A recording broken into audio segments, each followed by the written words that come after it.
Hi everyone, the topic for this video is angina and its management.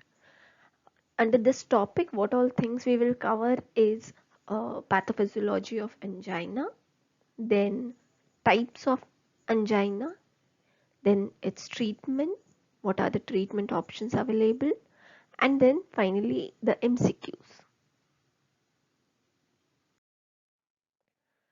So the basic thing that we need to know about heart before going into angina is the coronary artery. The coronary artery is the artery which supplies blood to the wall of the heart. So from this blood, the heart is getting oxygen, blood and oxygen, and that's how the ATP is generated, energy is generated, and the heart wall can contract.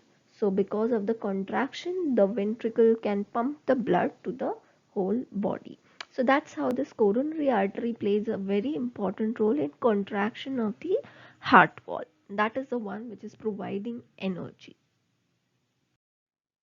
Now, in a healthy person who is not having any coronary artery disease or heart disease, in them the oxygen demand of heart wall is equivalent to the oxygen supply by the coronary artery.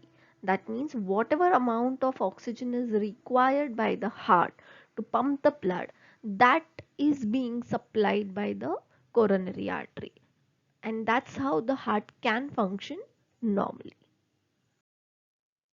So now let's see what happens in angina, which is generally known as angina pectoris also.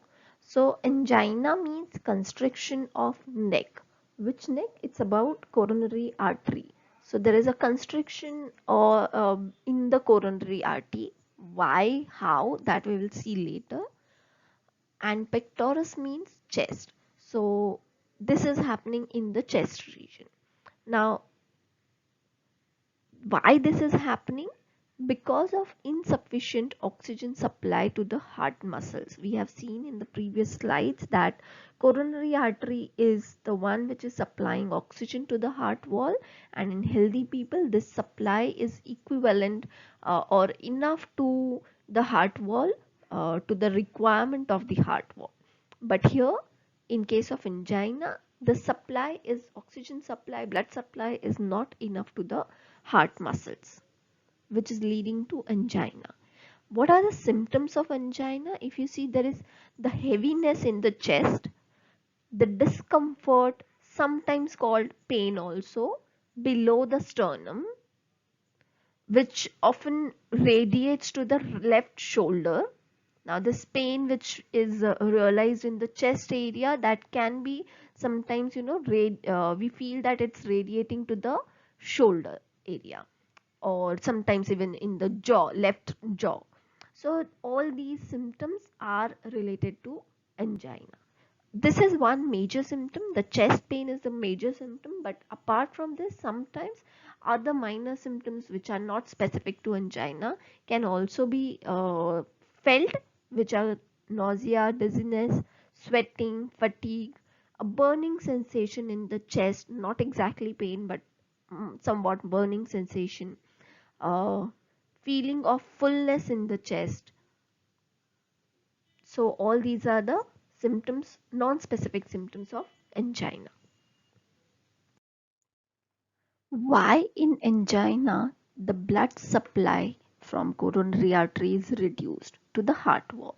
So let's see what is happening exactly inside the coronary artery. So this is the coronary artery in which the blood is flowing. Now what all things, which types of cells are flowing inside the coronary artery? If you see, there are red blood cells, there are platelets, there are cholesterol molecules, all these are flowing through the coronary artery. Now not in normal cases, but sometimes when suppose there is some minor injury inside the wall of the coronary artery, or sometimes not even because of minor injury, but because of oxidative stress, what happens, all these cells, especially the cholesterol molecules, platelet cells and RBCs, they start depositing on this area, in this area, and they form a plaque. This solid mass which is deposited, it contains all the RBCs, cholesterol molecules and platelet cells, fibers, they all are deposited together, and the solid mass is called plaque. Now this plaque, if you see, is narrowing down the diameter of coronary artery, and that's why the blood supply is now less. So because of the plaque formation, it's because of the plaque formation, the oxygen supply to the heart wall is reduced, blood supply is reduced, and relatively the demand is still there. So what we say, that demand is still there, but oxygen supply is now relatively less to the heart wall. So there are four types of angina that we will see in detail, characteristics of each type of angina.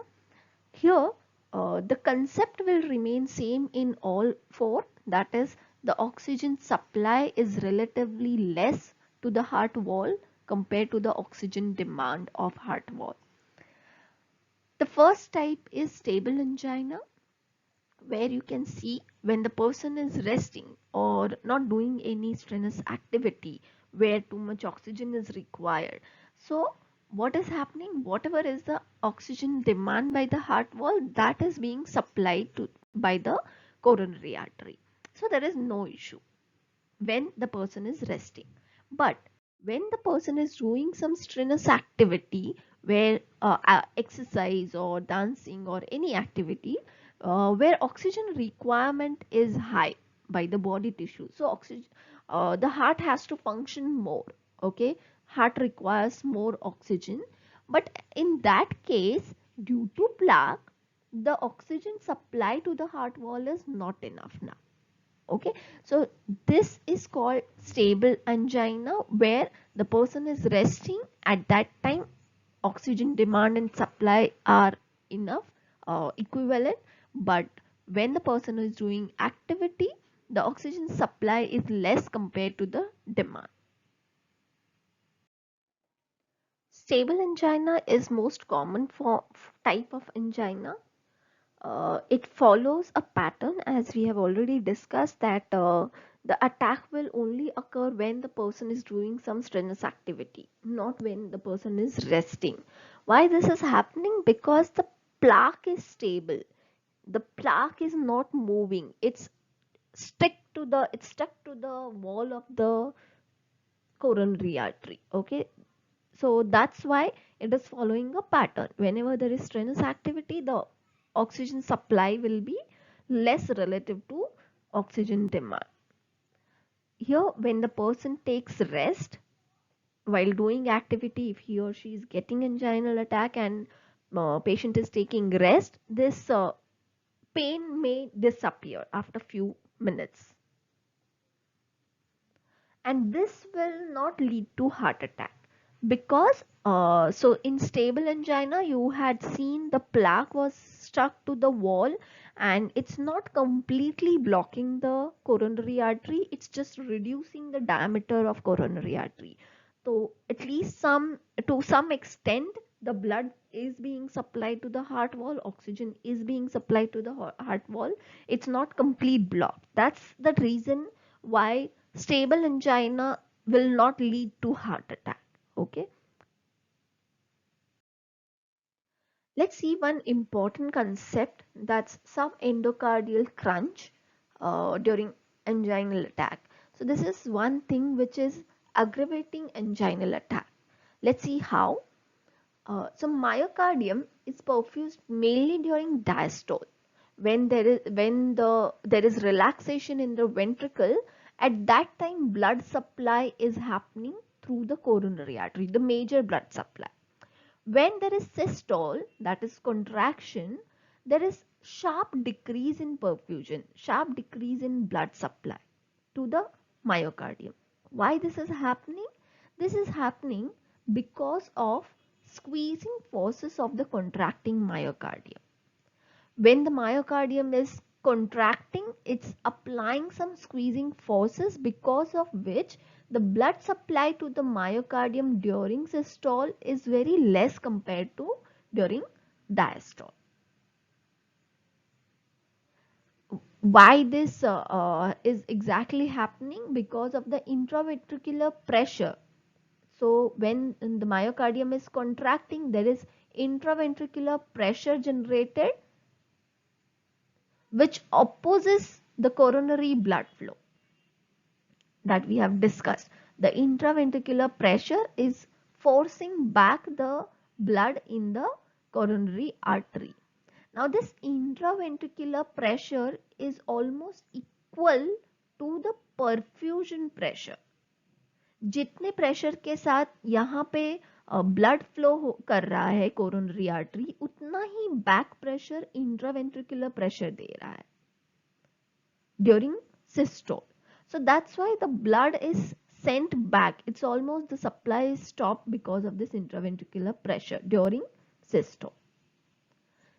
This is leading to development of rapid reversible left ventricular failure. At that time, at that moment, when the pressure during systole, when the back pressure is applied, the ventricle is not getting blood, and that's why reversible left ventricular failure may be observed at that moment.